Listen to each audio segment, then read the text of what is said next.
জোহরে আজান দিছে, নামাজ পড়াইতে। খালি মসজিদে নামাজ পড়ালে হইব? সকাল থেকে যে আমি না খাওয়া, সেই খবর কি আপনার আছে?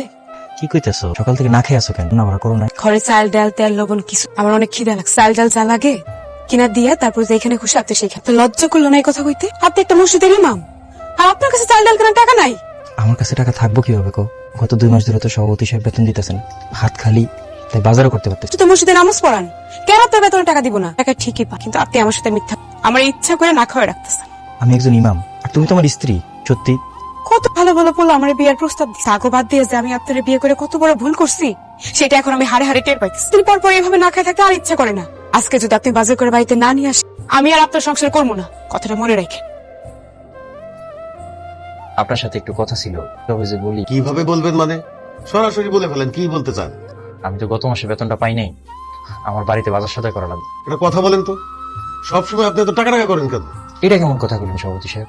আমি আমার বেতনের টাকা চাইবো না? আপনি কি কাজ করে বেতনের টাকা চাইতেছেন বলেন? আপনি তো আল্লাহর কাজ করেন, আমাকে নামাজ পড়া। আপনি কি টাকার বিনিময়ে নামাজ পড়েন আমাকে? টাকার বিনিময়ে নামাজ পড়ে? আমারও তো একটা ঘর আছে, সংসার আছে, পেট আছে। আপনার টাকার মসজিদের টাকাটা মসজিদের একটা কাজে লাগাইছি, চিন্তা করেন না, একটু অপেক্ষা করেন। সামনের মাসে 2 জনের টাকা একসাথে যা পাইবেন সব দিয়ে দিন।